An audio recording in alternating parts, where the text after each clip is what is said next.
Best high school in the nation. Versus like one of the best women's teams. Mount Verde would destroy. Now- That would be a matchup of seeing Diana Taurasi or Sue Bird versus LeBron's team. Right, versus Because LeBron, but that's at what the it time would they be. were the best. Yeah. That UConn team.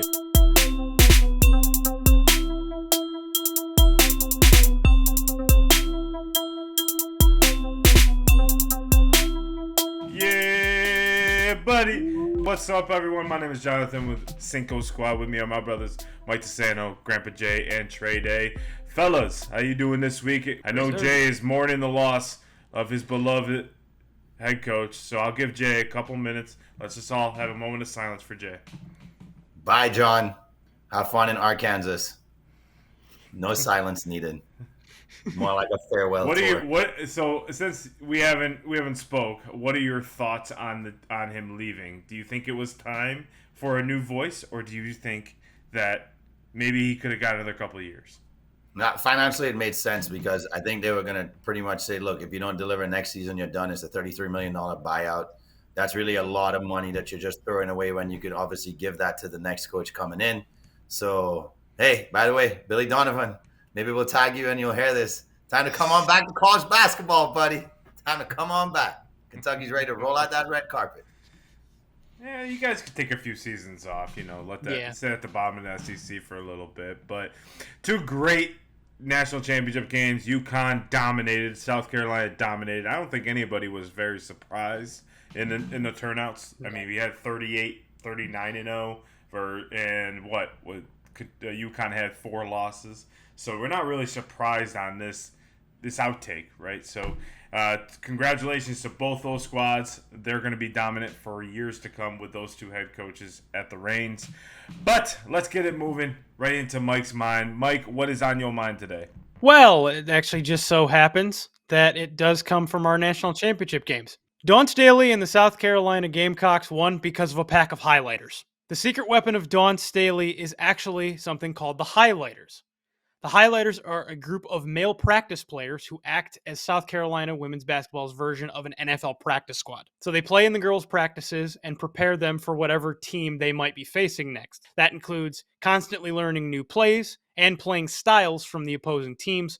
They're even assigned a player from the team that the girls are going to play that may have an opposite skill set. So for example, if, let's say, the practice player is left-handed, but their player that they've been assigned shoots right, they'll play right-handed in practice. In fact, they're considered actually so much a part of this team that they've gotten their own championship rings when South Carolina has won. So there are currently members of that practice squad that have will have two national championship rings in their collection. I mean, they put in the work. They're putting in the work. No, they do. They do. Put in the work, so I mean, they should get it. I actually heard this story when ESPN was kind of. I forget the lady that does it. She's the analyst. She's basically like the Reese Davis of the College Game Day women's version. And she basically was kind of making a little joke. And Dom was like, no. That's the reason why we're a national champion. That's the reason why we're undefeated, is because of those guys. So, no, they're actually our critical point of our team. So, I did hear about this story, and it was a pretty interesting story.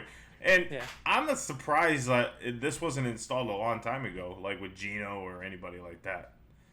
I'd like to hear Grease's point here because in one of my other group chats with my buddies from St. Lucia, the debate was, would the best women's team or a very good women's college team destroy the best men's high school team? And so you guys are going back like to would the worst NFL team beat the right? Yeah, and I was like hands down. And then my cousin spoke with a guy who worked at the high school basketball level for boys, and he said the women would annihilate the best high school men's team. Yeah. Not just beat them, but annihilate them. Yeah. I don't doubt that at all. Beat the best? That's coming from a college, a high school basketball coach. So the best high school in the nation. Mm-hmm. Versus like the Mount worst? Verde or IMG. No. Versus like one of the best women's teams. Mount Verde would destroy South Carolina. Nope. Yeah, he said 100%. no. He said no. 100% they would. There's no shot, bro. Like, that team is Now, what are the heights here we're talking about? Because Cardozo's 6'7". A lot of times your best men's squad is going to have 2 or 3 6'7". The number one player. Looking like, for example, He's 7 foot. Oak Hill at a point was keeping 3-4 NBA dudes on the roster at once. So you're saying that Carmelo Anthony wouldn't be able to handle at that point? They'll be faster, stronger, taller. Cardoso looks like she's a monster because she's around girls that are 5'10", 5'11". But realistically, she's a average forward in the NBA or in college ranks. There's no shot because what's his name? Who's the number one recruit going to Duke? Cooper Flag. Cooper Flag is 7 foot, and he was skying over the top of the Boozer twins, who are 6'11" and 6'5". So I can't see that. No, I mean I would love to see that matchup, but I think the boys team would blow them out because I think they're just stronger and a little bit faster. I don't think Cardoso would be able to handle because she was getting boxed out by a girl for Iowa that was I think 5'11" or 6 foot right around there. I think they can beat a good chunk of the men, most of, but not the best one in the country. No. The best one in the country is probably NBA prospects. If you take the top prep schools, that means these dudes are probably going to be in the NBA within literally 2 years because that means they're one and dones. If I'm the best team, I got 2 one and dones on my roster who are going to probably be NBA lottery picks. Right, and to your point, are already 6'5", 6'6" plus. Yeah. At one point, LeBron James was on the best high school in America. I'm sorry. I couldn't see someone beating that team. No. When he was going straight to pros, Kobe or any of these people, they would have been there. Like, no, not happening. Now that would be a matchup of seeing Diana Taurasi or Sue Bird versus LeBron James. Right, versus LeBron. At the time, they were the best. Yeah. That UConn team. Yeah. Now, if you put them against the best public high school in the Rochester area, okay. Yeah. Now they'll kick the shit out of them. But I mean, they could beat a lot of state champs. A lot of states. I'm just saying, like the top. Yeah. Not those big prep schools and. Bring your buddy on, Jay, and let's have him discuss. I want to hear his reasoning by it. Let's bring him on. But why don't you get it over to your locks of the week and lock it down since they can't lock it down. All right, we got you right here. So another great week for us last week, calling the 2 games with the Lakers and UConn. Because what does UConn do? UConn just covers spreads all tournament long. In fact, if you wrote them all tournament long, you would have won every damn time they played. Lakers were having one of the best streaks as well for the season so far. So that was a pretty easy game to pick. My UConn little flavor pick. Obviously, we know what happened there. It's probably some of the worst officiating that I've seen at that point in the game of such magnitude. Refs need to swallow their whistles and let the girls play. But whatever, it's clever, man. We're moving on to this week. And I know a lot of people say you should stay away from the NBA this week. But why, when the stakes really only matter for these teams that are going to be playing on Friday night? So what do we have? We got a Friday night NBA Ballarama Palooza. So stay with me now, ladies and gents, because here's what we got to do. You can choose to play each one of these separately, which might be a little bit smart. But if you want to get real cheeky, then you go ahead and clump them all together and make yourself a nice Friday night parlay. So first up, we know Giannis is shut down for the season. So what are we going to do? We're going to ride OKC. Because why? Well, OKC is also jockeying for position in the West, where they're not trying to be a 2 or 3 seed. They're trying to be a 1 seed right now. And with Denver and Minnesota, who just played each other, kind of helped them to move up there. So OKC is still playing for home court advantage in the West. I like them over the Bucks. Then we got the Knicks over the Nets. Don't look now, but the Knicks could end up being the 2 seed, especially if the Bucks fall up here without Giannis. So love the Knicks over the Nets at home. Give me the T-Wolves to destroy the Hawks. So they're going to cover that spread because they're playing for home court in the West. And I love the Heat because guess what the Heat did tonight? The Heat was supposed to take care of business at home. Dallas just walked in there. I know they had a double overtime game recently, but Dallas walked in there last night, and Dallas just made a mess of them. So now they need to beat the Raptors on Friday night. They're going to cover and clinch a play-in spot. And because these games mean so much to those teams that I chose, that's why I'm telling you these are your locks of the week this week, boys and girls. So here's what you got to do to lock it down. Take OKC to beat the Bucks. Take the Knicks over the Nets. Take the T-Wolves to cover against the Hawks. Take the Heat to cover at home against the Raptors. Put them all together. Scrap them away. Jump them up. Put some money on that parlay. And that, ladies and gentlemen, are your locks of the week. NBA Palooza, he says. Ballarama Palooza were the exact words. Jay, how is your record in the month of April? Really good. Because you've been on a hot streak. You won last weekend, right? Mm-hmm. And you won the weekend before, right? Yeah. So 5. That's not 5. He only picked 2.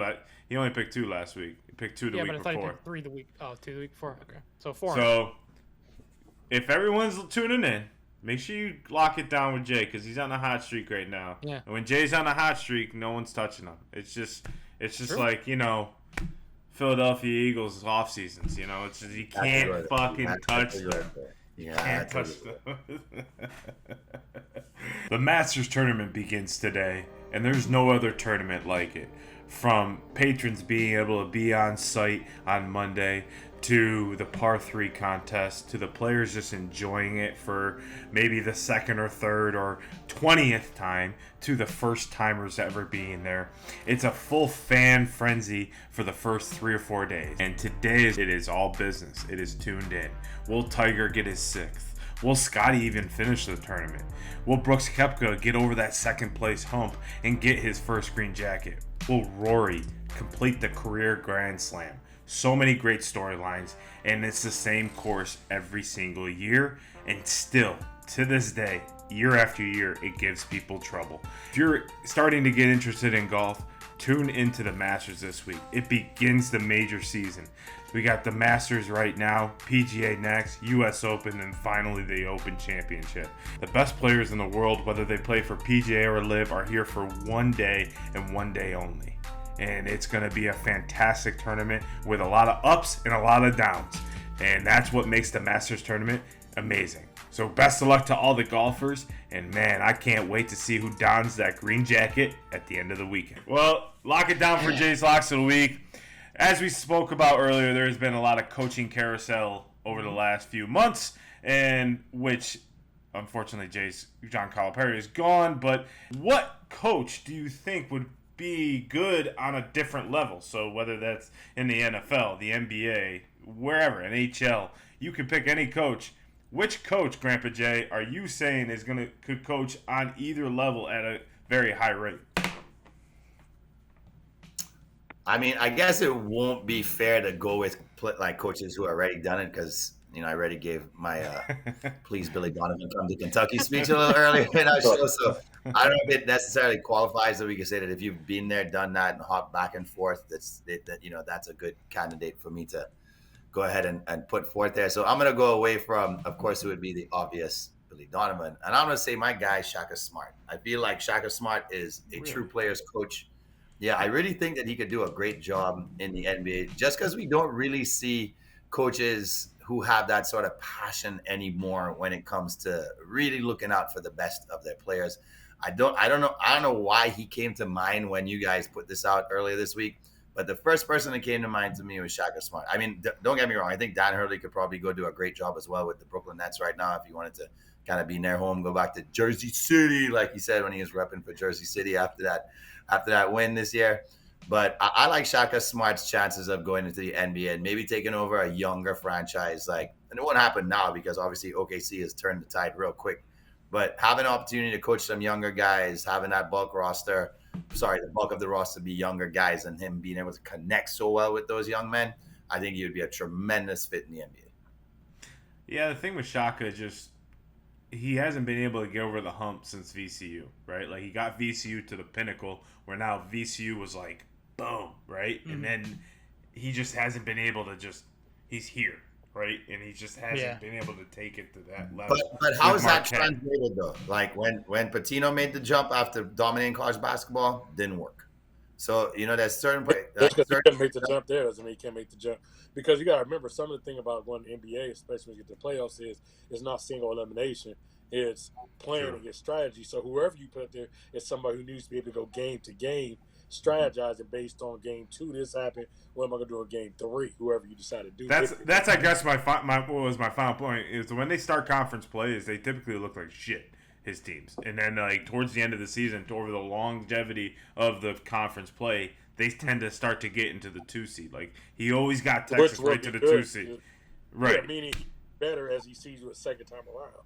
I think my coach is going to be, and I'm going to have to go with him, and he's donned 2 back-to-back national titles, and that's Dan Hurley. I don't know how you can't go with him. He is a player's coach. I've interviewed him before. I've seen how he handles his players. I've seen how he handles in practice. When he coached against Bonaventure and when they would have practices and open to the media, it would just you could just tell that his players ride or die for him. There's a reason why his players leave certain institutions and go with him. So I think he would just get to that level. The one thing that I think is he would have to kind of either pull in a little bit is his animation. I mean, you're coaching how he does to coaching grown men. I think he can make that transition because I think that's how he's coaching his players now, like grown men. Like, hey, come on, let's get it. But, that type of thing. Like, we're playing good defense, but we got to play better, right? And I think the NBA is getting a lot younger, like you said, Trey, in your last corner three. The NBA is getting a lot younger. So you're coaching pretty much college kids at this point. So when you see a team like Oklahoma City or you see a team like Brooklyn, there are going to be a lot of young guys down there that probably need that tough love that probably just came from that. So he's a good transition.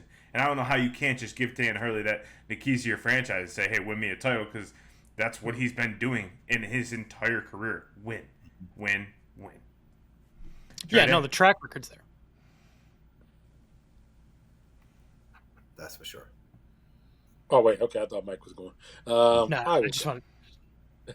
Yeah, okay. So I went a little bit off the board here. I went with somebody who actually has never been, he kind of been a head coach, but is an assistant coach. He is with the Utah Jazz right now.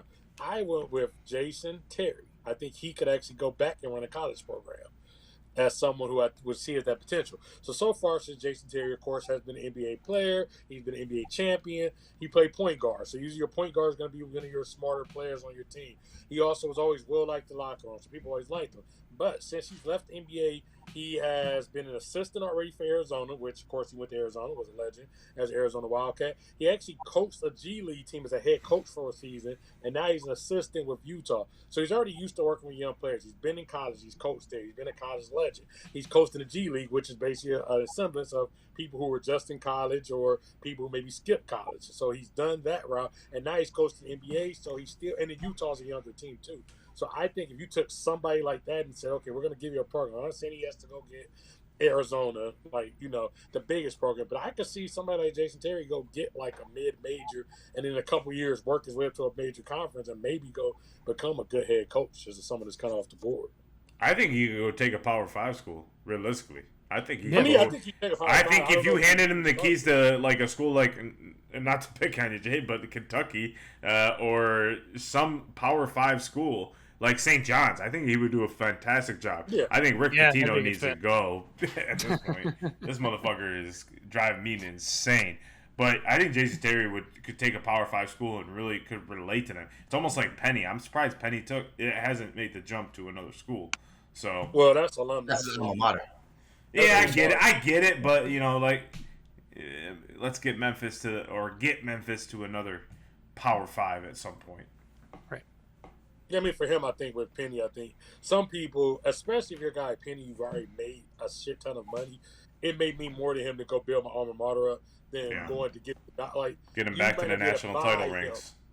Yeah, you may not be able to buy him the way you can buy a guy who, let's say like Hurley. Not saying Hurley can be bought, but Hurley didn't make $100 million before taking on these college basketball jobs. When you got people trying to go out here and get him out of these positions, you can go to Penny and say, "I'll give you $100 million." He's like, if I ain't really fucking with it, I ain't fucking with it. I already made this money, and that might just mean more to him to go back there and save. And Penny does a lot of community. I think he also wants to save that community too. Memphis is also used to be a pretty highly touted school. I mean, they were in the national championship game versus Kansas at one point or another. So I think it wasn't a one and done.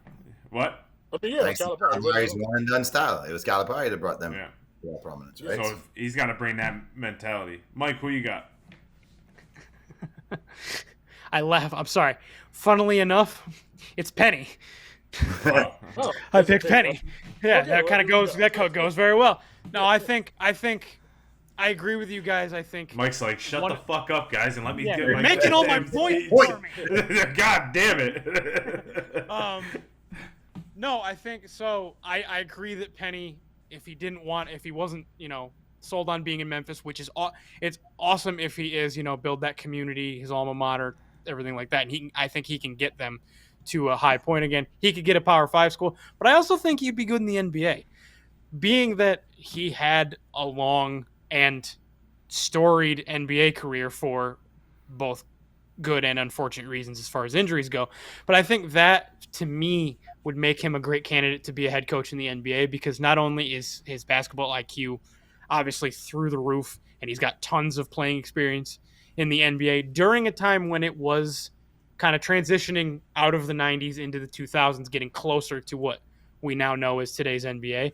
But being that he was a player, I think he'd be great in today's NBA as a player's coach, as someone that can relate to the players as far as their experiences on and off the court, dealing with, some tough injuries and things like that. And he's a very good X's and O's guy. So when the question came up, I was thinking about it, and I was looking through like some of the college basketball coaches, and I was like, maybe him. And then I came across Penny's name, and I'm like, oh yeah, Penny. I think he'd be great. So I think he'd be a great NBA coach, and I hope we see it someday. Maybe he'll coach Memphis. He can say he maybe coach the Memphis. He can be Grizzlies. Yeah, he still honorable mention to Matt Campbell, football coach at Iowa State. I know you know him because he did some work with you guys with Sirianni. But I think he has the moxie to do it. And let's bring another Campbell into the NFL, because, man, do we love DC. So maybe we have MC and DC with the taking over the sidelines. Two complete opposites of personalities, too. Yep. Like, you pick the two Campbells that have, are far away from each other on the spectrum of personalities. Please. Let them meet in a Super Bowl, because then it will literally be a Super Bowl. Oh. Campbell's. All right, cut his down. That's going in the promo. All right, so next topic. And now I gotta go do the screen again. God damn it, Mike! Look what you made me do. I didn't make you do it. Traded.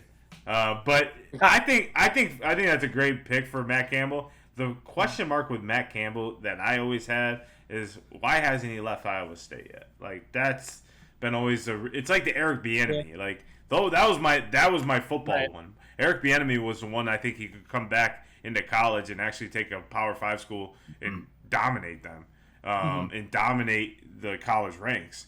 But I think those couple of down years, I think he had the shot. He didn't take it because he was leading candidate. Honestly, it was a point where he almost, if Ryan Day didn't do good, he was the leading candidate before Day got the job. Really? Yeah, that'd be a good fit. Matt Campbell was the name, and then Day did good, and they said, okay, well, we'll give him Matt a shot. Campbell you're talking about. Yeah, I'm saying Campbell, because you said, why didn't he do it? But it wasn't just Iowa State. He had other opportunities. And unlike the enemy, he kind of seemed to willingly stay there, I think, thinking that it'd be an even bigger job. And then they had a couple down years, and it just hadn't happened. Well, I feel like now, with the Washington job opening up and them being such an open, like their style and the way they play football is, let's just air it out. You would have just brought that back in and probably got some big name QE to decommit and come. So I'm surprised that that didn't kind of cross his desk and cross his mind. But at the same time, not too many people are running to go live in Washington where it's overcast for 250 days out of the year. So yeah, but you can. Well, he doesn't have a job right now. I know, but that's the weird part. At the time when the job opened up, he had one, right? So does Washington have a coach? No, but like me and John actually talking this other day, Washington actually is a prime college job because you do get to live in Seattle. Now, like, you think about it like this, you go live in the middle of nowhere in Tuscaloosa, Alabama. No offense to Tuscaloosa, I got a lot of family here. You live in the middle of nowhere in, wherever, Gainesville, Florida, wherever you go. But that is one of, like, them and USC are one of the few inherent places, Columbus, one of the few inherent places where it's a big city with the college there. So actually, to me, Washington should always have an inherent thing where I can walk in, I can sell this 17-year-old on, hey, you're going to a big city, versus trying to sell you on, yeah, let's go to this place in the middle of nowhere where there's nothing there. Nothing's college. So, if I was a coach, I would love to go coach Washington. Yeah, I mean, I'm looking at when we had that conversation. It actually clicked to me. I'm like, damn, how are these not like bigger cities like St. John's? Like, how is St. John's not like doing what St. John's used to do? Like recruit the best. Yeah, that was the easy recruit. Like, how aren't you recruiting that? Like, how isn't that a big picture? But the thing with media is y'all love to try to put a guy down, and y'all love to make you shit on somebody when it isn't going their way. Now, there was a story the other week, and I don't know why this didn't come up, but Deion Sanders basically calls out his players because he gets a letter written to him from one of the professors saying that the players, they ain't doing what they're supposed to do in the classroom. Now, all the time I read people talk about, student athletes. The coaches need to make sure the players are actually earning their scholarships and are they actually getting education. Well, I watched that man go up to the podium, down his players for not actually going out there and doing what you're supposed to in the classroom. Called him out personally. He was quoted as saying, "You're going to get something out of this. You got to be a man. You're going to be a great football player. Since you chose not to be a great football player, we got to make you all men." See, so I'm looking at Deion and I'm saying, okay, he's trying to make men of them. He knows most of them ain't going to go pro. Yeah, there'll be a couple guys, maybe Shador will. You'll get Travis Hunter, but most of these guys, they won't. And when I see a coach holding these players to that accountability, that is wonderful. It's amazing to see. That's the type of stuff that makes you want to send your kid as a parent to that type of school.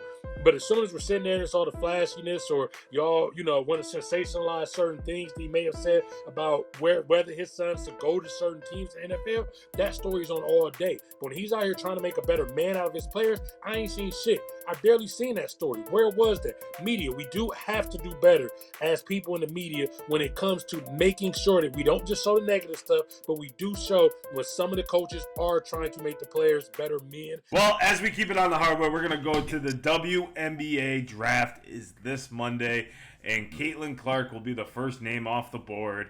But it brings up a good point that I was making during the games is, and I didn't know this though, that should the WNBA allow these girls to leave after 1 year? Allow the one and done. I think that's what really propelled the NBA over the last 20 years is the one and dones to get the best players in the league, right? So should the WNBA allow these girls, because right now they have to stay 4 years. That is the rule. So, Grandpa Jay, I'm gonna throw it to you anyway. So go for it. Yeah. So, there's three things. There's three things that the CBA has put in place for them, right? Is one, you have to be 4 years removed from getting your degree in high school. Right. The second thing is that your eligibility has to be finished, or you graduate, right? And I think I really think that it works better for the WNBA because it's such a seclusive. I mean, compared to the NBA where you have 18 more teams, it means you have so many more spots available. There's 100 and maybe 40 girls that are rostered in the WNBA right now. 144 perfectly if every team, all 12 teams said 12 players were rostered. So with it being such a small pool of women, what happens if you convince this young lady that for sure you should go? You have to take the leap like Juju. I said, take the leap, Juju. Anybody's going to take you. Everybody should take you right now. One thing goes wrong with her where her development has a little caveat, has that ankle, knee, something goes off right there. Never really gets her opportunity or a shot. Then all of a sudden, what is there to fall back on? There's not the G League. There's the international leagues in terms of what they get paid is pennies. I mean, I think the average salary in the WNBA is somewhere in the range of $113,000. It moved up from $102,000, $3,000 last year. So we see it gradually climbing. That's a nice little 10% jump. But you kind of have to consider, well, what else is there after that? Right? They have a lot of international leagues for men where they make good money. It's not NBA money, but they make decent money. I don't think there's that option for the women. So if you jump too early, you lose all your college eligibility. You can't go back and then where are you going to make that name for yourself? You might go international, but there's so few girls that once they leave, by the time they come back, the development here and in North America and Canada, it's so good. They're not really looking for great, women that are developing internationally to come back and, take one of those very secluded roster spots. So for me, I think it's good the way it is now. I don't think it has to change just yet because the women are already kind of capped at that amount, that 100 and, like we said, 100,000, 113,000, whatever it is. We don't see it climbing considerably, but even if it did, you want to convince these girls to stick to the route they're doing. And I feel like it would be a good idea to do something similar with the men where you can't force them into the situation. You can't force them because they're a certain age, but I would like to see somewhat of this rule of the men, like maybe a year, 2 years removed from high school. I mean, I know we've had this debate because some guys are ready at 17 and I would just make them jump ship and go international to make money. But I kind of like the way it's set up right now with the women in the WNBA. Well, I like to get their option at the end of the day. I mean, at the end of the day, I think it's a double-edged sword, right? And I know why they're doing it, right? To protect the women's game. At the end of the day, this was the best women's year, right? We've had great years, and I got into an argument on Twitter with a guy about who the greatest college basketball women player is, and it's hands down Breanna Stewart. No, four-time national championship, four-time player of the tournament, three-time player of the year. Like, there's no doubt. Right, but it was just her dominating that league, right? She didn't have anybody in that was kind of with her, like Caitlin Clark has, Condorso. At UConn, they won 4 straight. No, she had a lot of players around her. Well, I'm saying yeah. it was her dominating. It was Yes. her. It was her only. That's all that was talked about was Brianna Stewart. There was no other players that was really talked about the light. So when I look at the women's game, I think this helps it in college, and as the hype continues to grow, you want to follow these players into the WNBA. Now, to Trey's point that he just made, I also think it should be a choice too, because if you're that talented, I think that's what also propelled the NBA to change and make the change that they made. Right? The NBA was a big man league. Well, we were talking about last time. You were talking about Yao Ming. Zach Edey was perfect in the late 90s and early 2000s as a big man. Now today he's too damn slow, as UConn exposed in that game. Klingon is kind of in the middle range, right? So when I look at the NBA, it changed the entire landscape in the NBA to be more fast. These bigger guys can run and shoot. They can dribble. They can do everything a guard can do now. And I think that's basically where I think the WNBA is starting to trend, is where you're following these players for 4 years. You build the character, right? And then you move into the WNBA and you follow that person. Because I guarantee that first game with Indiana Fever, and we're going to see probably some schedule where it's, I don't know if Diana Taurasi is still playing, but if she is still playing, it's going to be Phoenix versus Indiana. And because Diana Taurasi decides she wants to talk shit about these girls, and I don't even think it's talking shit. I think she's being real, that when she comes in this league, it's the best of the best, like we always say. So when I'm looking at to the girl's point, why would you want to leave college when you're making millions with an M? Not hundreds of thousands. There's 3 to 4 of them. But you have the potential to make millions with sponsors. If you become the highlight in the marketable. If you're top 5. Nobody else but the top 5. Right, but you're still making way more. Okay, so say one girl makes $200,000. She's still making double the salary that she would get in the WNBA. So why am I leaving right now? Let me catch this. It's a deal to stay, right? NIL changed this argument completely. Correct. Just turned it on its head.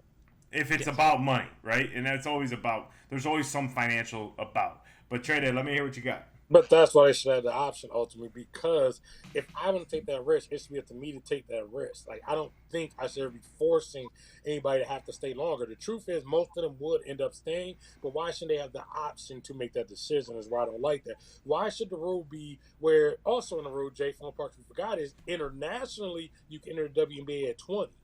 So why is it that I can come from France and walk in at 20, but I got to be 22 in a degree because I live in America? So if not, what should I do? Should I take my kid out their senior year and say, hey, move over to France, become a French citizen so I can get you to the WNBA quicker? It doesn't make sense to me that they have a different rule for them than they do for the actual girls there.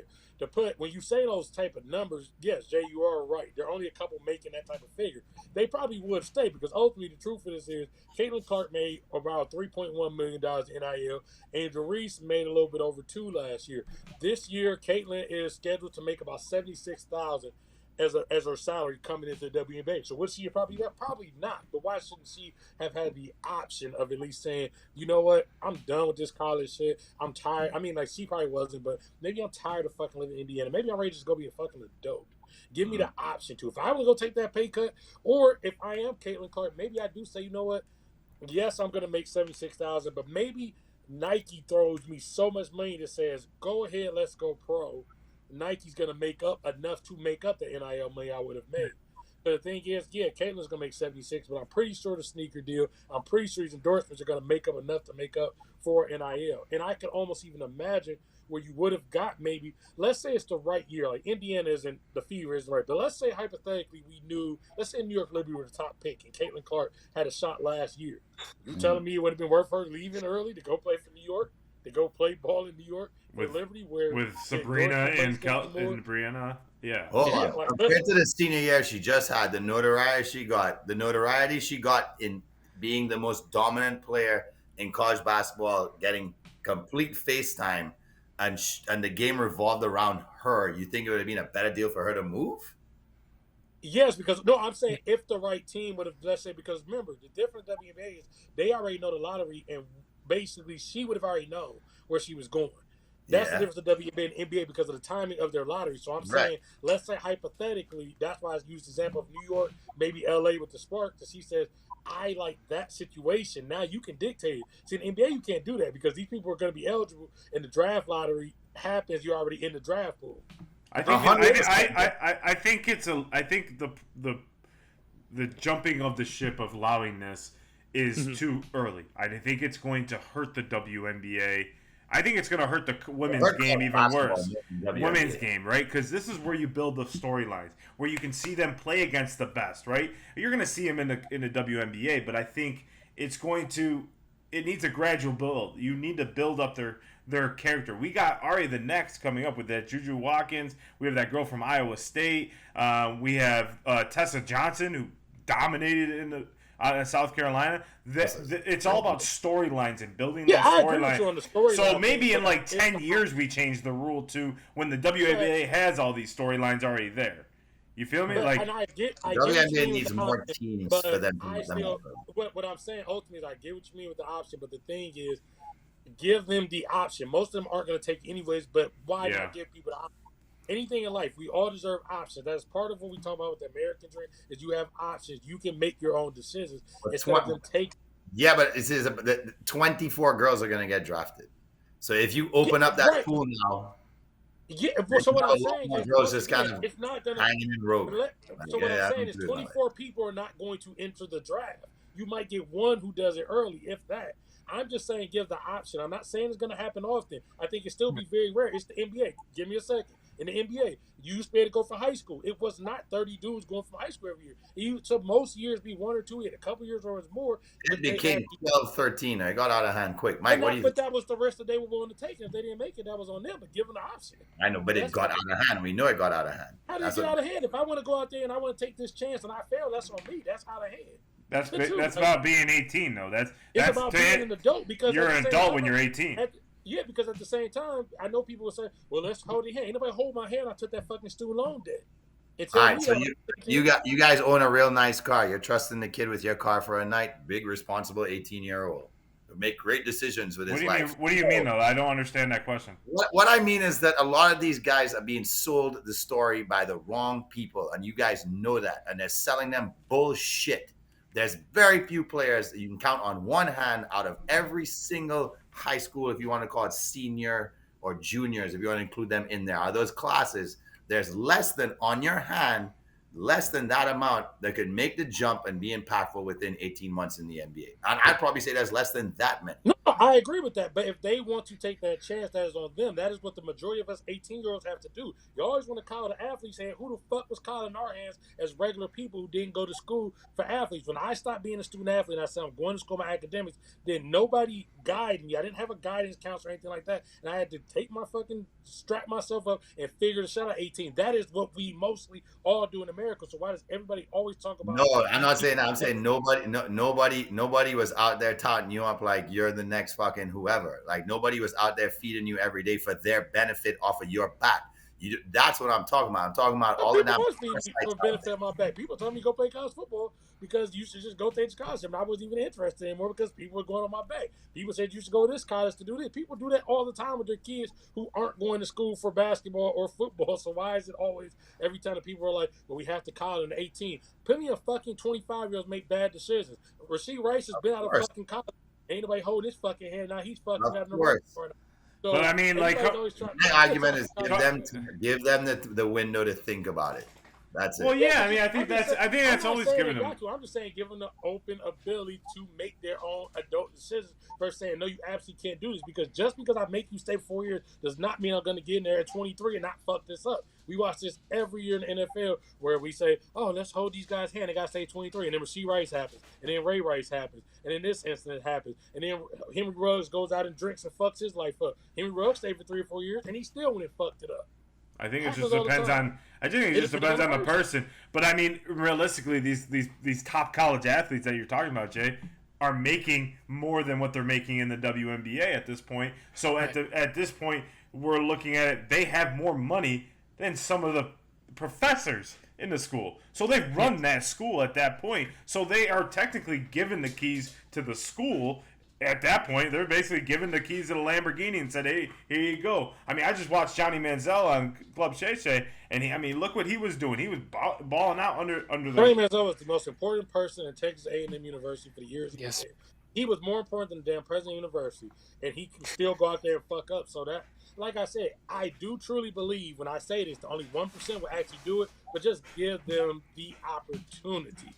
Like, don't just say you have to, because in most things in life, you are required to do this. But when it comes to student athletes, we always make these hardcore, you're required to do this. Ain't nobody required me to go to college to go get my career, but they're required to go do it. But I can jump up and say, fuck it, I think I can figure this out with or without college. I took the college route. But I had the option to go to college or not go to college. All right, Mike. Were you there? Are you there, Mike? Oh, yeah. No, Mike, I'm here. Mike. I'm just... Listen, Mike to referee. Listen, if I could Mike's our guy that types. Just what is it called? What's a stenographer? Stenographer, yeah. The person. What did I say 10 minutes ago? All right, hold on. Let me read this back. So Jamie says it's bullshit. That's what for Trey says, "Let me speak." And give me a minute. Something about the NBA. And John said Lamborghinis and college basketball go hand in hand.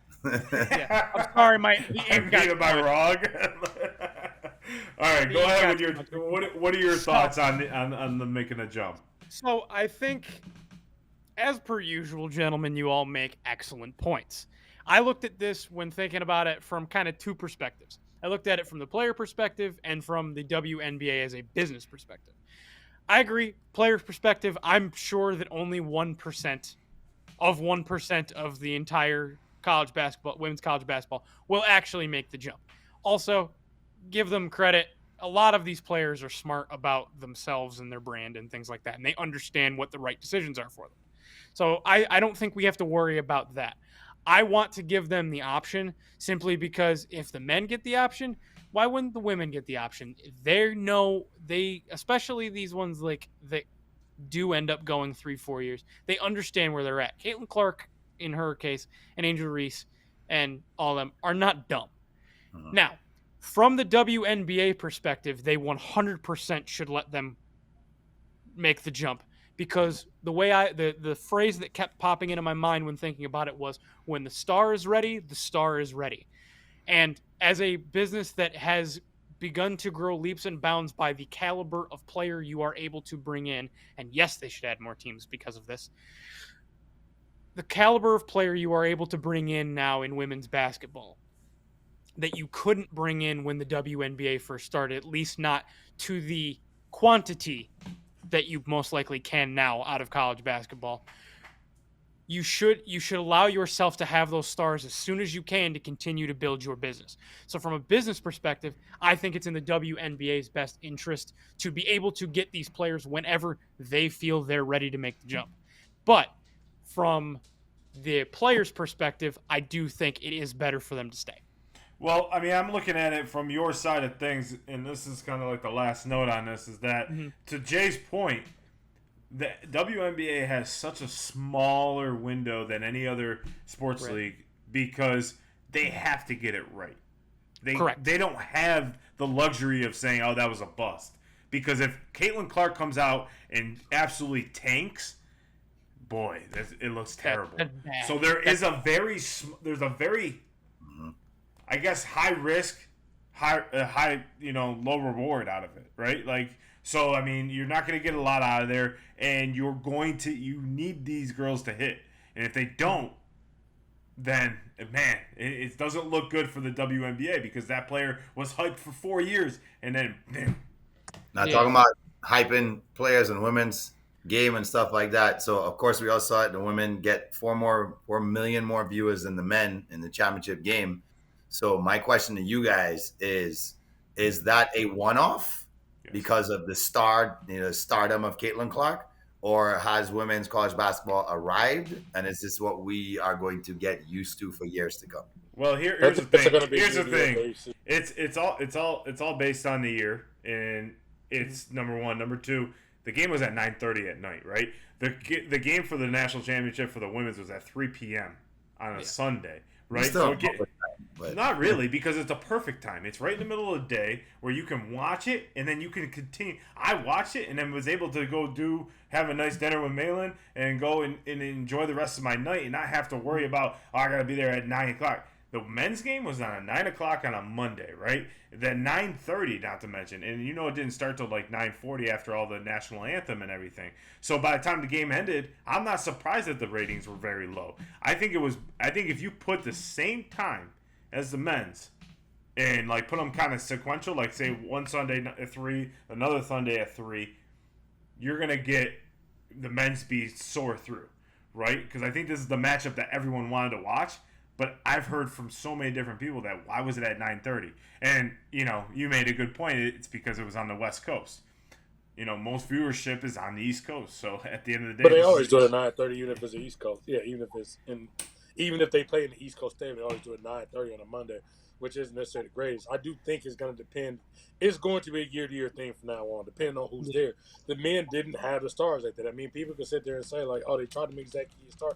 Zach Edey doesn't have that type of star appeal the way those ladies did. I mean, if we get in here 2 years from now, we get, let's say, a Zion Williamson type, and, let's say Cooper Flag is everything people say.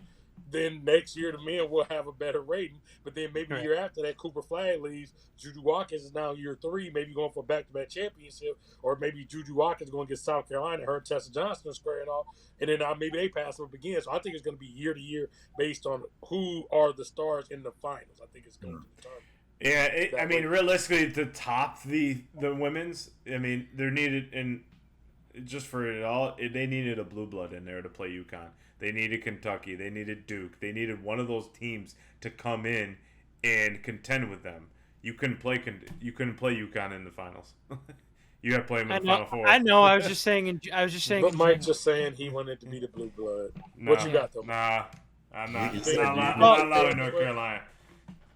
Not when you beat me by 30. No. All right, who you got? Yeah. So no, I agree. I think if you put the men's at a similar time, or even like a 6:30 game, Eastern time, I think they have the better rating.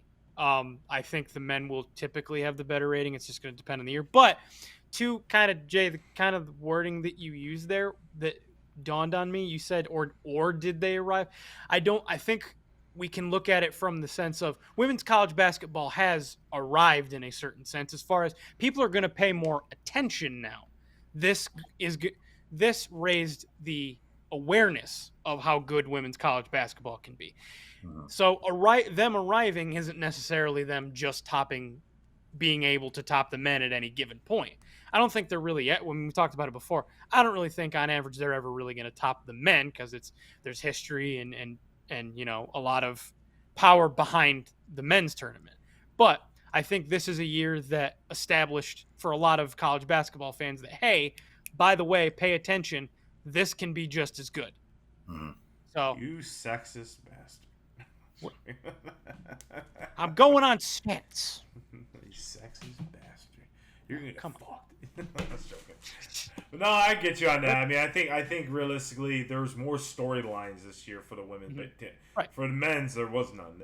We didn't hear about UConn until obviously we did as college basketball fans, but the country didn't really hear about UConn until the Elite Eight.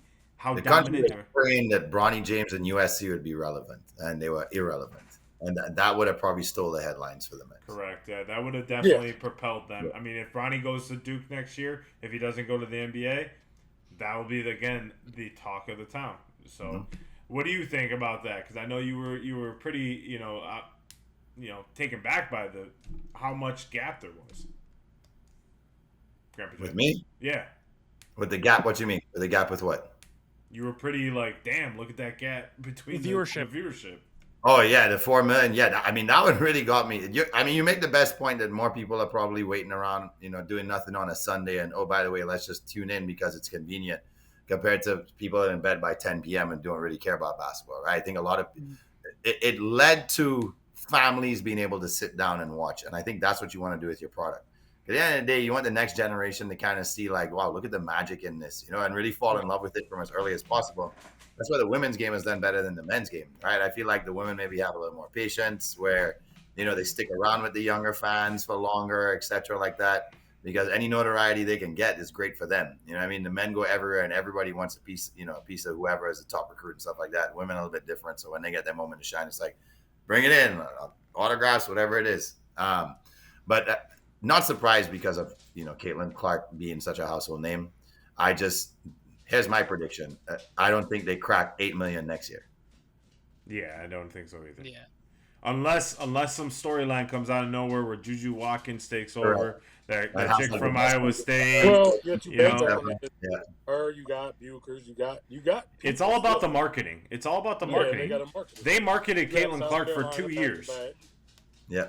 Where Haley Van Lith transfers is going to be huge. Right. Does she? Well, it's also because Iowa's a Nike school, so like it also what the school and who it ties to, because Nike has the best marketing team doing their campaigns in the world. So 1,316 days. That's 4 years, and that's how long Roman Reigns, our tribal chief, was a world champion in WWE straight.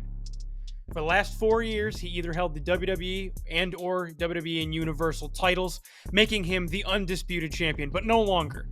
On Sunday, in the main event, he finally had Cody Rhodes finish the story against him, and he has dropped his belt for the first time in 4 years. But I'm here to say, thank you, Roman. Thank you for being a huge part of why the WWE and pro wrestling is much better today and is making the most money and having the most success it's had in a very long time, possibly since the Attitude Era. Thank you for coming back from the pandemic, where you definitely had to take some time off given your previous bout with leukemia, which I'm thankful to hear is in remission, and I can't wait to see what you can do in the future to continue to support that fight with other people that are going through it at the moment.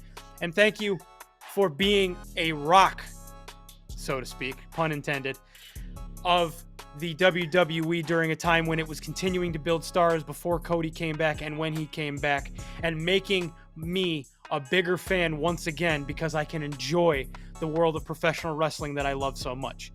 Now, if you want to go take time off, you've earned it. It is well deserved, so please go do that. But we'd love for you to stick around, continue this Bloodline storyline, and I can't wait to see where that goes. So, and in honor of your 1,316 days as undisputed, universal, heavyweight champion of the world, I will acknowledge our tribal chief.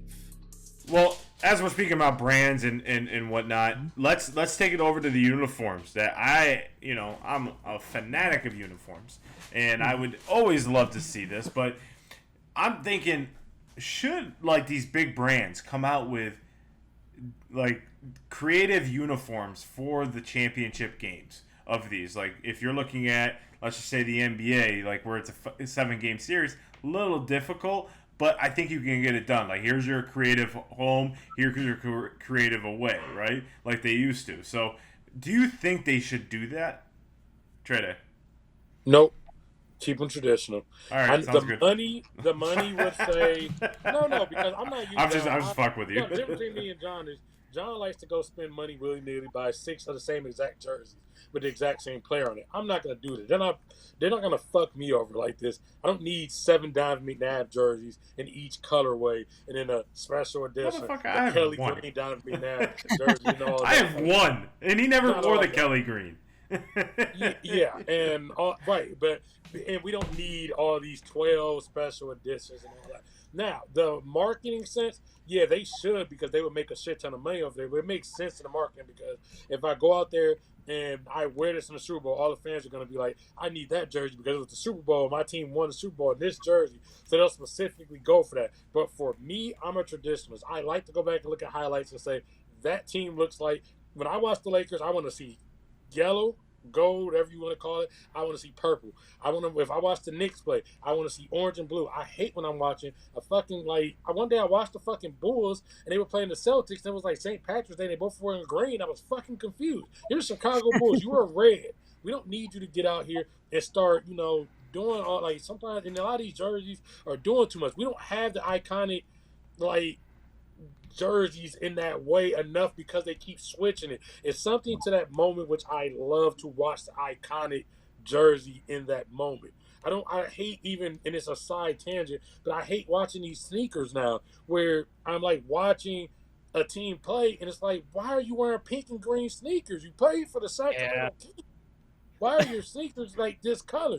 I used to love watching Michael Jordan and watch him in the Bulls colorway. And they say, you know what, we're gonna make alternative. Now we're just gonna make a black and red version. Let's make a red and white version. And if I want to make some cool grades, I make them and put them in stores. But I don't want to see Michael Jordan in a fucking Bulls jersey wearing fucking orange and yellow. It doesn't look right. Well, the reason why behind the sneakers, and you know why, is because someone that's paying that guy $50 million a year says, "Here's your sneaker for the weekend. Here's your sneaker for tonight." There was something iconic about watching, knowing every night Jordan was going to show up and he was going to wear that same jersey, and maybe every once in a while they do the pinstripe one. He was going to have these shoes, and just knowing it. That's why, like, you had the He Got Game editions, you had the Space Jam Jordan, you have the flu games, you have these specific moments. When I switch a jersey every week, it takes away from the moment. So leave the goddamn jerseys alone. Wear your goddamn pinstripes. If you go to the World Series, Yankees, I don't need you fucking wearing green to the damn World Series. Well, you know that's never going to happen. I mean, the Yankees will never change ever. I mean, and I can appreciate that. Even but I sent you guys the video or a concept of what a national championship jersey would look like. And I think they were all pinstripes, and it was like UConn, Purdue, Bama, and NC State. And I was like, oh, that's pretty tough. I mean, I would love to see some sort of creative design. And like you said, I mean, I'm a jersey buff, so I'll buy the fucking jersey if it looks good. I have the gray on gray jersey that Nike made Syracuse wear that Syracuse lost by 15 and never wore again. Excuse me, let me interrupt here. Are you calling the Syracuse Grays? No, it was the concept that year. No, but what is your team? The team name. You know the team name. I mean, it has nothing to do with it. I'm just gray? Because that was what Nike. Because Nike was paying our school to go and do this, and North Carolina wore it, Duke wore it, Kentucky wore it. It was that year. Isn't called the Carolina Orange. Huh? Your name is the Orangeman, damn it. We're orange. No, goddamn it. Let me have my moment. You had your moment, goddamn it. I'm picking all the fancy jersey. I'm putting the Lakers in fucking neon green, and I'm putting the Steelers in blue, and all your teams in different colors. If that's the case, I don't like that though. I don't because Steelers in blue is the day fucking Jerome Bettis comes and knocks you the fuck out. I don't like that because what the MLB is doing is the City Connect jerseys, and like I had to ask my Eagles group chat, you know, why are the Phillies in blue? Like their Phillies are literally in blue uniforms for a City Connector. I'm like, I don't like that. Maybe going back to like how like the NHL does it, where they go back in the world in like the Stadium Series where they kind of bring back retro jerseys. I don't mind that. I like that feature because it kind of gives a little different flair to it, brings a little bit of camaraderie around it. And as a marketer, I would love to see, I mean, you're going to sell those jerseys because it's once in a lifetime. This is the 2024 NBA Finals with this jersey, blah, blah, blah. I kind of liked it. I mean, the college football playoff did it for a little bit with Oregon. I mean, Oregon was getting a new jersey every quarter at one point. So I really did enjoy the different jersey concepts. And I'm always up for creativity, but I agree with you. Keep it in the same color scheme. Like, don't change the damn color scheme to make like the Yankees red. Like, it doesn't make any sense. That's why the Yankees don't have a City Connect jersey because they probably won't ever because they just no one's gonna top the pinstripes in the. Well, they can fix the gray ones. The gray ones just suck. So it's because the brand itself is strong enough on its own. And that's what you want to establish. You want to establish that your brand, be it that even if it's the name of your university, is so recognizable, you don't need gimmicks around it. And I'm tired of seeing it's gotten out of hand in certain soccer leagues where it's just going to be patches all over their damn jerseys. Like my team, Liverpool, same thing. Why is Liverpool wearing green? Why does Barcelona have a pink kit? Why does this team have a yellow kit? They have nothing to do with it. All of it is just obviously trying to brand it, and mostly to women because they're making it more palpable where you have these spring colors with your lilacs and things that women would say like, hey, I could wear that jersey instead of like, you know, something hard with that gray tone and that dark tone. There was something that's bright and light, right? So a lot of it was appealing to try and get most women to buy the merchandise. So I get that. Bring them into the sport, have them like what they're wearing because at the end of the day, you have to like what you want to wear. But let's not go there. They're going to have digital branding all over every arena, all over every court. We're going to see ads plastered everywhere. 5 years from now, we won't get a break from it. So just at least leave the damn uniforms as they are. Let the brand stand out. Let that side of the sport stay traditional. It won't, but I really hope it does it for as long as possible and we don't see it disappear within the next 5 years. Leave the goddamn jerseys alone. No, leave the goddamn jerseys alone. Point to the evidence, Mikey. Point to the damn evidence. Goddamn jerseys. No. You can't even say that because the Yankees did change their away jerseys. They look like fucking prison uniforms.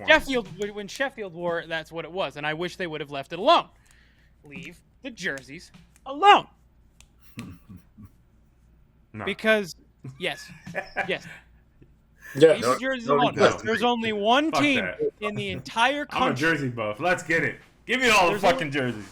There's only one team in this entire country, or world for that matter, that can get away with switching their jerseys all the time, and it's Oregon. And to Jamie's point, that's the reason, because that is the brand. The brand is changing jerseys.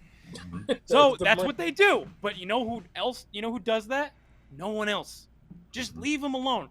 I get it. Fine. Have an alternate. Have a home and away alternate. But again, I agree. Keep it in the color scheme. Don't go crazy. Like, I am also tired of seeing these off-color shoes and jerseys and shorts or pants or hats or whatever. Just leave it alone. Just stop trying to tinker with shit in sports. Maybe that. I don't. The shoes don't bother me because it's been like that for years now. I do miss the fact that, like, when you used to play for, like, your high school team or some shit, they'd have, like, you know, the same color shoes. But I get it. I mean, it's a sponsorship. I mean, if they have their own shoe from, you know, Nike or Adidas or some shit, I mean, they gotta wear what they put out to them. I mean, even if they don't like it. You can make them in the colors of the team. I mean, that's the shit that... in the damn color. I'm not saying you can't wear your Nikes, man. Bro, back in St. Lucia in our high schools, we barely had enough matching uniforms for the whole team. Unless matching shoes. That How could I match my shoes? My shoes were the color of whatever I had. Yo, pass me that red Marcus. You have Trade A in their color and the shit. Like, let me get that shit in blue. That brings up a side point to me because being that I work games for high school teams, especially basketball teams during the winter. On a side note on these shoes, kids, stop changing your shoes. Fairport, the school I work for, they are blue, red, and white. So blue and red are their typical colors. These kids will get pairs of shoes that are blue or red and then trade them so that they and their best friend are wearing opposite colors. So, like, one's wearing a left blue and a right red. The other one is wearing a left red and a right blue. Fucking stop it. Didn't Katie come out? Wasn't it like 20? It was like the 2018. Yes, I believe he's the one that started it. It was a bunch of them though. They had like LeBrons, they had Kyrie's out there. That is disgusting. Yeah, it was so stupid. I mean, hey, you gotta. I mean, apparently, that's what kids like to wear. I just don't. I like the new city. Like I said, the MLB City Connectors don't make any sense. Like they have the Mets wearing purple this year, a full purple uniform. That doesn't make any sense. That's the reason. There is no purple in the subway. We were in the subway. There's no purple. I know what it is. What subway? It's literally the logo for the number train that goes to Citi Field is purple. The number background is purple. That's what it is. So if the Yankees do it, that means it's going to be like lime green, because that's what the number is for them. Yeah. If you go back and look let's start collecting a dead body. I will personally go to Yankee Stadium and fight people if they give lime green jerseys. I'm gonna buy it for John's birthday. He's the only one who yeah, now I know what to get you guys for your birthday. I mean, shit, you buy me a jersey. I mean, you're the one that buy me all the McNabb jerseys, Trey. So thank you. Bring them on. How about you one McNabb jersey? That's it. Oh, I shouldn't have used your card for the other one. Sorry, my bad. Good job. You spoiled your birthday. I mean, shit, I don't care. You guys buy me a jersey all you want every year. I'll just be like, thanks. Just put it in my. I got 3 totes full of them, so I'll just Right on top. Add start a fourth. I don't think Malin would like that, but maybe it's not too much of a good idea to be a top seed in the West, because here comes Golden State and here come the Lakers, who are playing their best basketball of the year so far. The Warriors got the best of the Lakers the other night at home, which kind of makes it real interesting now. It almost looks like themselves, Sacramento, and Phoenix are all going to go into the final game of the year, maybe within half a game of each other. So we're not even going to know who's playing who, which is exciting for basketball, and we love it. But I don't think it's only the Western teams that have to be worried right now. I think the Celtics, and if the Bucks could hold on for the 2 seed, now we know they're shutting down Giannis for the year. I don't know if they're too happy right now seeing Philly and Miami sitting right there potentially as the 7 and 8 seeds. Who the hell wants to play the two of those teams who are giant killers in the playoffs? So the NBA may have got exactly what they wanted, which is extremely juicy matchups between the 1, the 8, the 2, and the 7, whoever that might be after the play-in game. And man, am I ready for it as a fan. It's playoff time already. The games that are being played right now as we speak, or last night, were incredible. These teams are competing for a spot in. They're divvy for different rankings in the playoffs. It's craziness. It's all over the place. It's madness, baby, in April, and we love it as basketball fans. And let's go playoffs. 1 week left.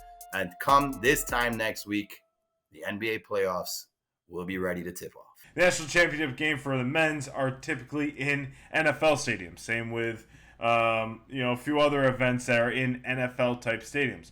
Like WrestleMania that just happened this past week is in an NFL-type stadium. Do you guys think it should go back to the original where it's in a actual, like, your sport arena where you're playing a college basketball game?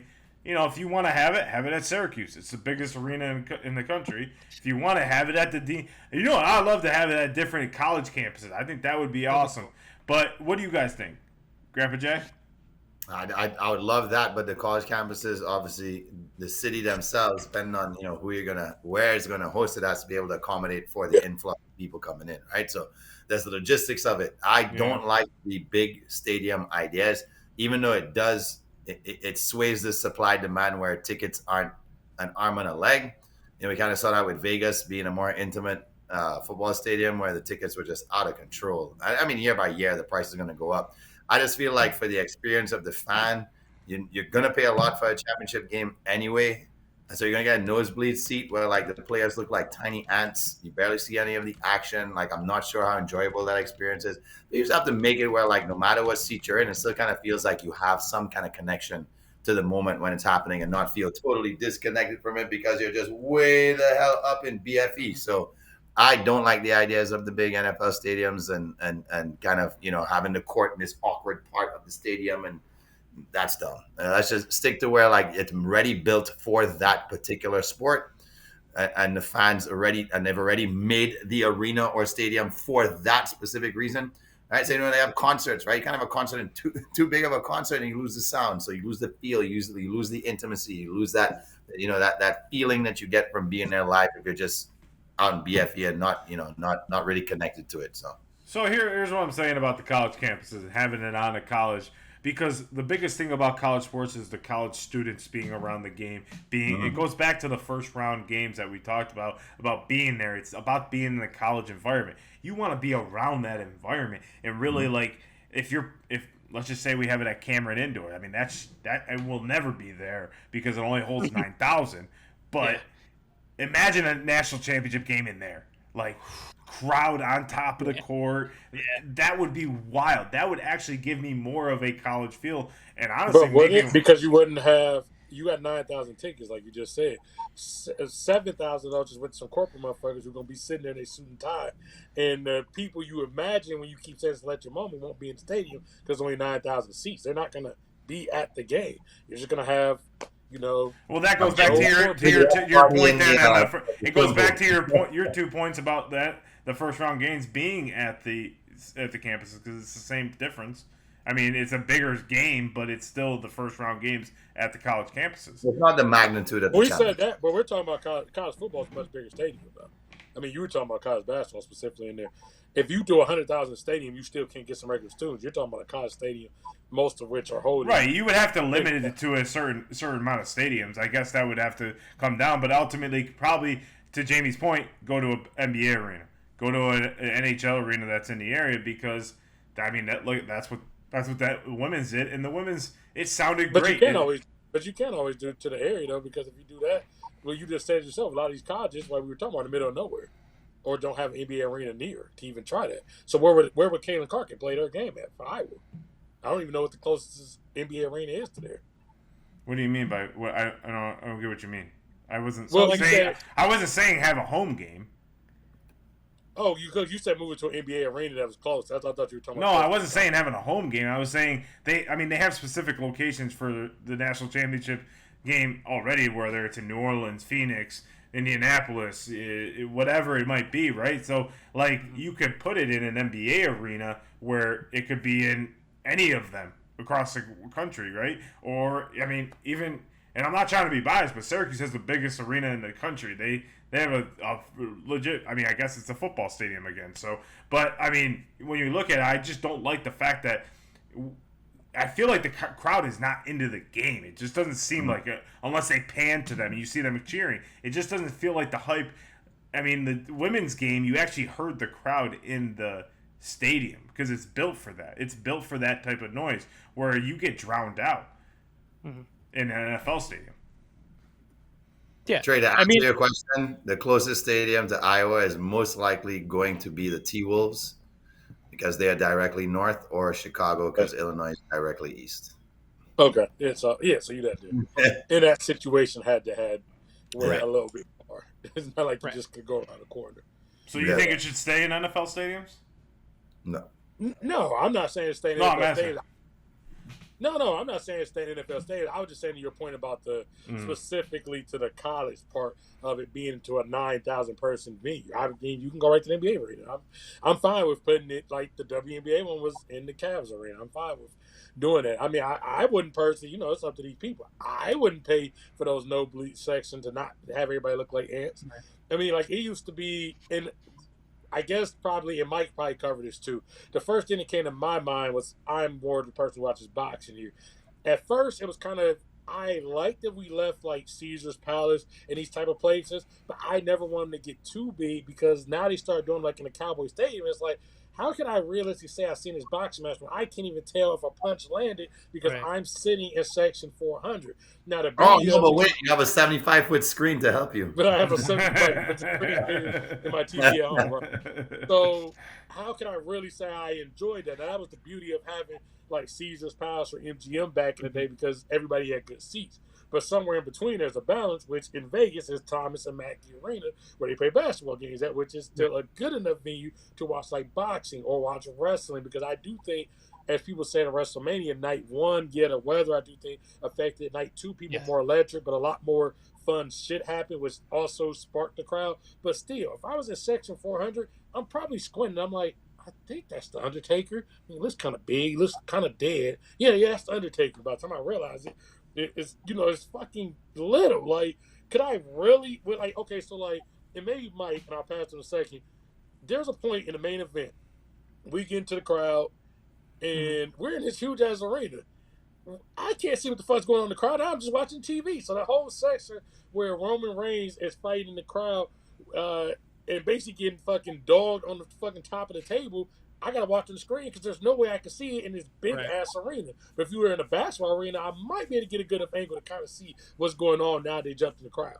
Well, shit, there only have two things you would recognize from anywhere in any stadium, no matter what. One, wrestling has theme songs, so on that theme song, Undertaker Light Squad, you had the dong, right? Instantly recognized by theme music. In basketball, since Victor Wembanyama is 17 feet 4 inches, you'll see him from anywhere. You might see him from out the stadium. But he doesn't play college. So it's like having the NBA Finals in an NFL arena. But Mike, if you had a chance where you got free tickets to WrestleMania this year, but you were in section 400 of the Lincoln Financial, would you go or would you stay home so you can see it? I would go. I would 100% go. That's wild. Because so here's the thing. I agree with you guys in the sense of like college sports, especially like the national championship game. Put it in bigger college arenas like Dean Dome, like the Carrier Dome, because it will always be the Carrier Dome. Big arenas like that, or put them in the college football stadiums in the bigger cities or NBA arenas. AKA, like, pretty much the national championship game you can take out of an NFL stadium. It doesn't have to be in an NFL stadium. I was going to say, college football stadiums are bigger than NFL ones. So you just made it worse by that.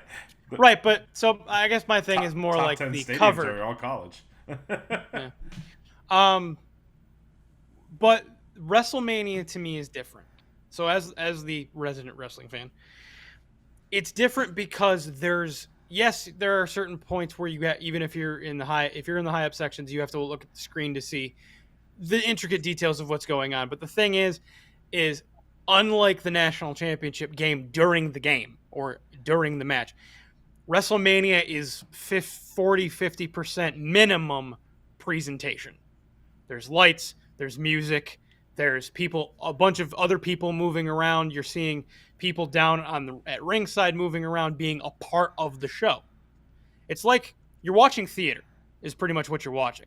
And so there's always something going on, and there's always something to garner your attention even during the matches. Plus, the NFL stadiums work better for the product itself because on those big stages, they can go big stage pyro, which there's a shit ton of pyro going on most of the time.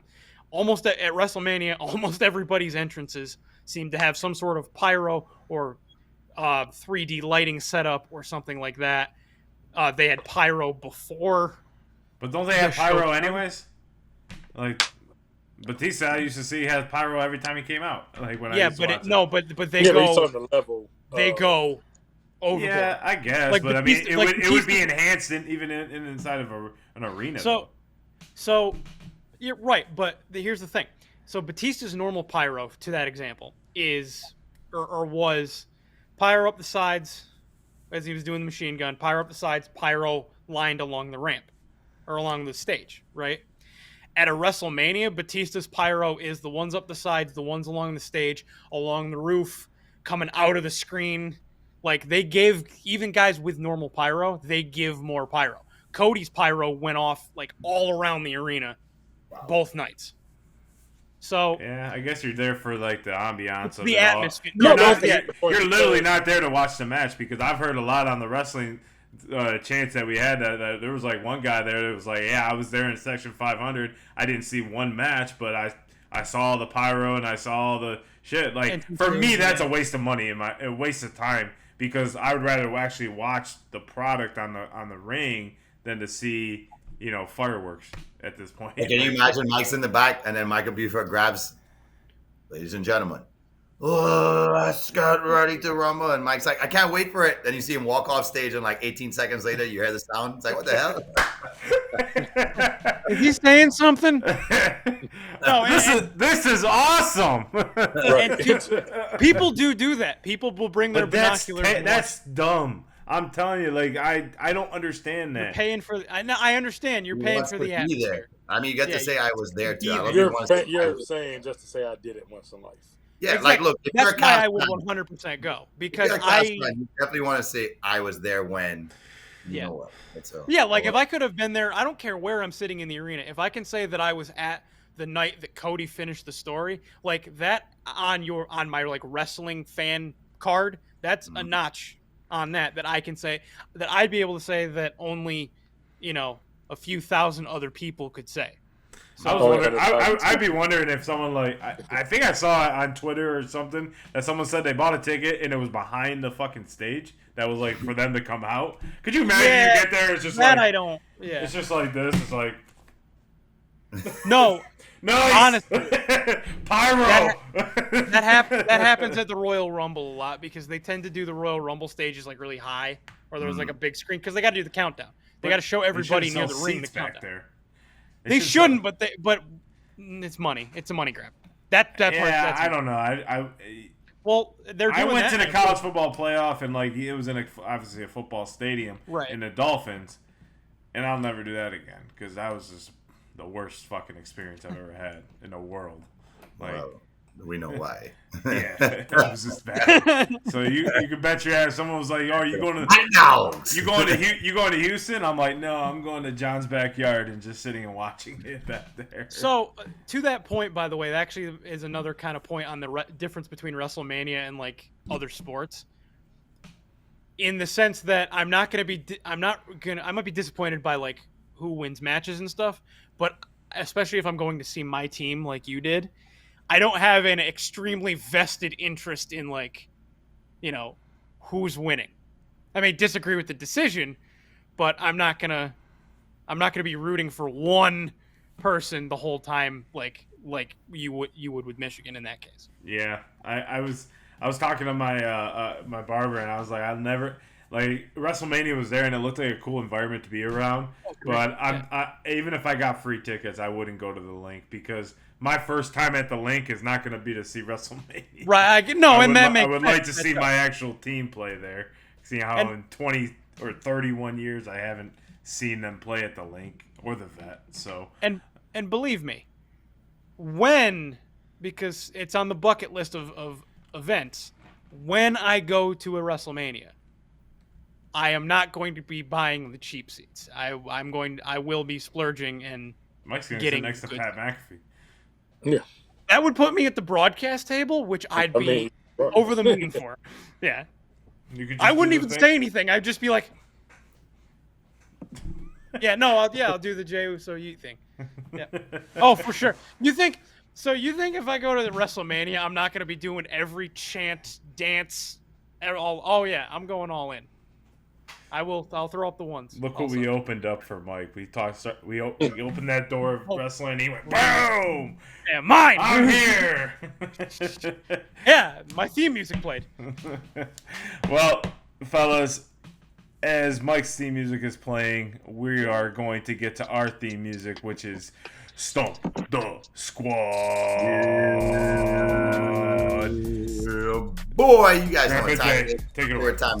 It's time our show. It's time for us to see who is the superior stumper this evening. So, yeah, let's get nice and warmed up here. If you guys want to play along, make sure you guys score yourselves fairly. -2 if you get it wrong. Give yourself 2 points if you get it right. This week, I'm feeling real good about my chances. And I'm going to start with Mike, so he does not start on a roll this week. So, Mike, take it away. Okay. So, taking this one to the WNBA. Before the first WNBA season, there were actually 2 players taken with a first overall pick. One was in the draft of players already playing professionally, and one was in their amateur draft. Who were the picks? Was it A, Lisa Leslie and Becky Hammon? B, Becky Hammon and Tina Thompson? C, Dina Head and Tina Thompson? Or D, Dina Head and Lisa Leslie? B. Becky Hammon and Tina Thompson? Yeah, that's what I was going to go with, too. All right, I need the choices again. Okay. A, Lisa Leslie and Becky Hammon. B, Becky Hammon and Tina Thompson. C, Dina Head and Tina Thompson. Or D, Dina Head and Lisa Leslie. C. So you got 2 Becky Hammons and Tina Thompson and 1 Dina Head and Tina Thompson? Yeah. This week I have successfully stumped John and Jamie. Is Dina Head and Tina Thompson. That's not fair. He's the basketball whiz here, so that's not fair. Yeah, Jamie's the best. Minus 2 for you. I don't know why I thought that. What'd you say, Trey? Jamie's a basketball whiz. Okay, yeah, -2 for you, too. Yeah, I don't know why. So you're at 0. Yeah, it wasn't Lisa Leslie, though. All right, who you got next? Yeah. Well, of course, as per tradition, we got to cool them off. Trey, go. I always stay hot. Okay, so take this to the hardwood. Video games. Yes. Ooh, okay. Okay, so the lowest rated player ever in an NBA 2K game was a rated overall let me say this again. The lowest rated player ever in a 2K video game was rated 40 overall. Who was that player? Shit. Just be rated 40. Okay, so we have Mark Madsen, Cherokee Parks, Hakeem Thabit, or Brian Scalabrine. Oh, Brian Scalabrine all the way. That was the name that popped into my head when he said it. Yeah. But say the names again. Okay, so we have Mark Madsen, Cherokee Parks, Hassim Thabit, or Brian Scalabrine? Brian Scalabrine. But I think it's Hassim Thabit, though. Because he just, like, tanked. I'm going to go Hassim Thabit. Okay, so John's going Hassim Thabit. Shit. Oh, I can picture the game. Somebody being 40, but I can't picture who it was. I'm gonna, you know what? Despite the fact that Brian Scalabrine is the first name that came into my head when you said it before the options, I actually am gonna go with my gut and say Mark Madsen. Okay, we got a Mark Madsen. Didn't expect that. Jay? I mean, I should stay with my gut too, but I don't know why I just keep seeing Cherokee Parks in a sorry ass white head man in a Minnesota Timberwolves old school uniform, turning the ball over and being an absolute joke. So give me Cherokee Parks. Okay, so Jay's going Cherokee Parks, Mike's going Mark Madsen, and John's going Hassim Thabit. Yep. Today, I have successfully stumped the squad. Gotta go with your gut. Ah, Scalabrine! God damn it!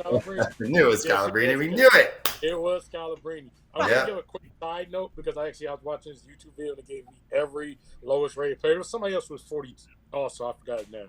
There was some other guy I saw, and I can't remember his name, but he was the lowest player 3 different times. He's like some type of executive like the Sixers now. But there was a particular year, 2014, NBA 2014 or 2K14, the lowest rated player in a video game was Rudy Gobert with a 52 overall. So yeah, no, young rookie Rudy Gobert, they did not have high at all. I remember that. Oh, He averaged 3.7 points a game and 4 blocks a game. First played average more blocks. I remember letter 52 overall. I remember letter stats wise, he was like a B- defense and then like a D- to F for everything else. That's how he is right now. He's an A defender. Yeah. That's what I'm saying. That's what I'm saying. His defensive skills are good, but everything else is kind of like, okay. Let's go with Jamie. All right. So, Trey, you actually did take my stump question when you hit on the nail what the first overall pick would make in the WNBA draft. So it's a good thing I went with 2 since we had so much debate on Can you guys tell me how many 8 seeds have eliminated number 1 seeds since the NBA playoffs expanded to their current 16-team size, which was in 1984? Is it 3, 5, 6, or 7? Wait, what was the question again? How many 8 seeds have eliminated the 1 seed since the NBA playoffs expanded to their current 16-team size in 1984? Was it 3? Is it 5? Is it 6? Or is it 7? 3. John says 5. 3. Trey says 5. Yeah, 5. Mike says 5. All right, so I have 1, 3, and 2 5s. And the correct answer is Cinco. Fuck. So I have stumped John. Squad! God damn it. And that leaves you, and it looks like does anybody get anything right? I got 2. You got Mike, 2? well, Mike has to get my question right, and Trey has to get it wrong for them to tie. Me and you are eliminated. Okay. All right, so here we go. Georgia. Got to go to a Masters question here, guys. So who is the only player to post all 4 rounds in the 60s at the Masters? If you don't know, that's very difficult to do. Yes, it is. Is it Phil Mickelson, Cam Smith, Tiger Woods, or Scotty Scheffler? Okay. So you'd think. I'm going Scotty Scheffler. Fuck. I mean, you can go with that. I could. But it doesn't give him a chance to win. Oh. It doesn't. So Phil, who's the only player to post all 4 rounds in the 60s? Well, whether he's right or wrong, I can't pick Scotty now because I need to try to win. So my other options are Mickelson, Smith, and Tiger. Tiger Woods, y'all. You'd think it's Tiger, but I feel like that's a distraction. Phil. Grandpa J. Tiger Woods. It's going to be Tiger. Today I've successfully stumped the squad. It is Cameron Smith. Knew it. He was the most. I knew freaking Mark Madsen. I should have won this week. Tiger had a chance in '97 in his first one when he blew out the lead, but he shot a 73 or 74 in the first round, and then he shot in all 60s in the last one. But it is. He was over par in the first round when he won 15. Yeah, he was bad. He was like well over par, and then he shot I think a 63 or something like that in the second, and then dominated the third round. It had like a 10-stroke lead going into the final round.